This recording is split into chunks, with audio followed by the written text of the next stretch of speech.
Good morning students. आज हम लोग साइंस के ऐसे प्रश्नों के बारे में पढ़ेंगे जो 2023 के परीक्षा में निश्चित रूप से आएगा। हमारा पहला प्रश्न है, किस दर्पण की फोकस दूरी ऋणात्मक होता है? पहला ऑप्शन है समतल दर्पण, दूसरा ऑप्शन अवतल दर्पण, तीसरा ऑप्शन उत्तल दर्पण और चौथा ऑप्शन है इनमें से कोई नहीं। जैसा कि हम लोग जानते हैं, उत्तल दर्पण की फोकस दूरी धनात्मक और अवतल दर्पण की फोकस दूरी ऋणात्मक होती है, अतः बी हमारा सही जवाब हो जाएगा। अवतल दर्पण की फोकस दूरी ऋणात्मक होती है। अगला प्रश्न है, दर्पण की फोकस दूरी एफ और वक्रता त्रिज्या आर में क्या संबंध है? पहला ऑप्शन है एफ बराबर आर, दूसरा ऑप्शन है एफ बराबर आर बाई 2, तीसरा ऑप्शन है एफ बराबर 2r, चौथा ऑप्शन है एफ बराबर 3/2r। जैसा कि हम लोग जानते हैं, गोलीय दर्पण की फोकस दूरी उसकी वक्रता त्रिज्या की आधी होती है, अतः बी हमारा सही जवाब हो जाएगा, एफ बराबर r/2। अगला प्रश्न है, सामान्य नेत्र के लिए स्पष्ट दृष्टि की न्यूनतम दूरी होती है। पहला ऑप्शन है 25 मीटर, दूसरा ऑप्शन है 25 सेंटीमीटर, तीसरा ऑप्शन है 25 मिलीमीटर, चौथा ऑप्शन है इनमें से कोई नहीं। तो जैसा कि हम लोग जानते हैं, सामान्य नेत्र के लिए स्पष्ट दृष्टि की न्यूनतम दूरी 25 सेंटीमीटर और दूर बिंदु अनंत होता है। ठीक है, तो हमारा सही जवाब हो जाएगा 25 सेंटीमीटर। बी हमारा सही जवाब हो जाएगा 25 सेंटीमीटर। अगला प्रश्न है, श्वेत प्रकाश का कौन सा रंग किसी प्रिज्म से गुजरने के पश्चात सबसे कम झुकता है? पहला ऑप्शन है बैंगनी, दूसरा ऑप्शन है नीला, तीसरा ऑप्शन है लाल और चौथा ऑप्शन है पीला। तो जैसा कि हम लोग जानते हैं, लाल रंग का तरंगदैर्घ्य सबसे अधिक होता है, अतः यह प्रिज्म से गुजरने के बाद सबसे कम झुकता है, अतः सी हमारा सही जवाब हो जाएगा, सी।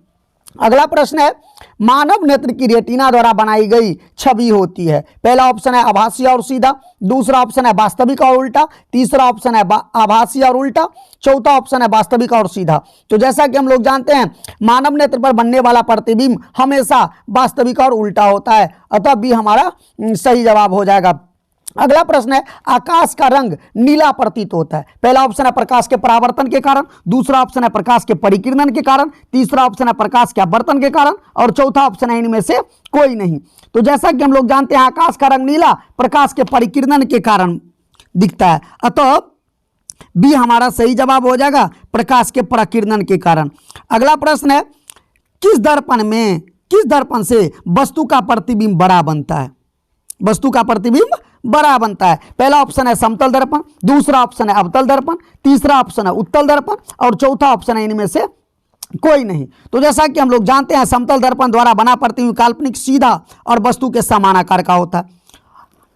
दूसरा अवतल दर्पण किसी वस्तु का काल्पनिक, आभासी, वस्तु से बड़ा, वस्तु से छोटा, वस्तु के समान आकार का प्रतिबिंब बना सकता है।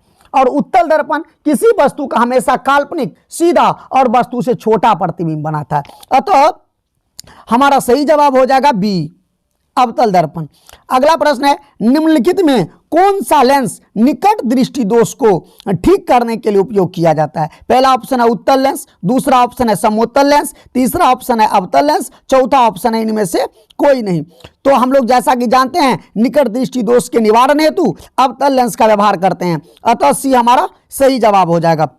अगला प्रश्न है, निम्नलिखित में कौन उपकरण विद्युत धारा की उपस्थिति दर्शाता है? पहला ऑप्शन है गैल्वेनोमीटर, दूसरा ऑप्शन है मोटर, तीसरा ऑप्शन है जनरेटर, चौथा ऑप्शन है वोल्टमीटर। तो जैसा कि हम लोग जानते हैं कि विद्युत उपकरण, किसी भी उपकरण में विद्युत धारा की उपस्थिति गैल्वेनोमीटर दर्शाता है, अतः ये हमारा सही जवाब हो जाएगा, गैल्वेनोमीटर।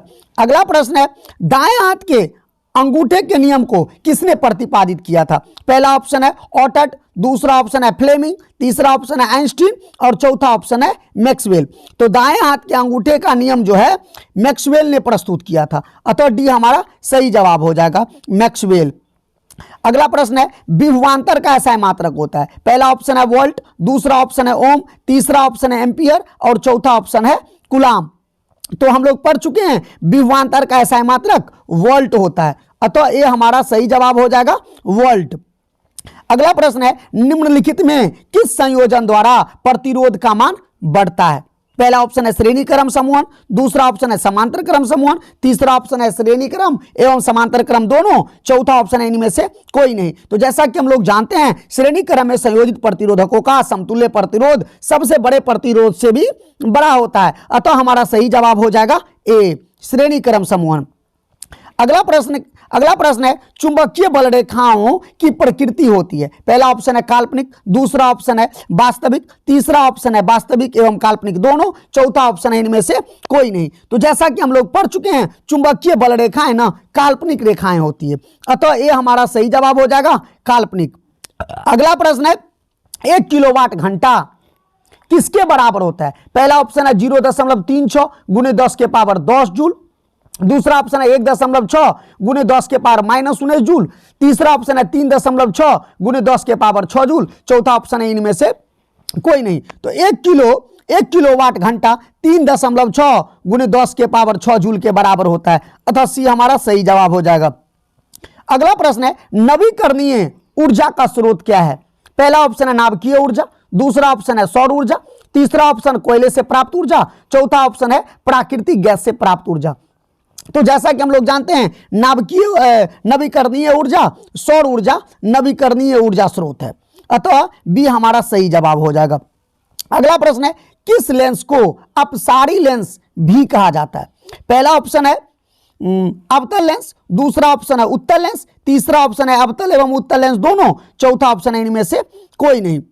तो जैसा कि हम लोग जानते हैं अवतल लेंस को अपसारी लेंस भी कहा जाता है, अतः ये हमारा सही जवाब हो जाएगा।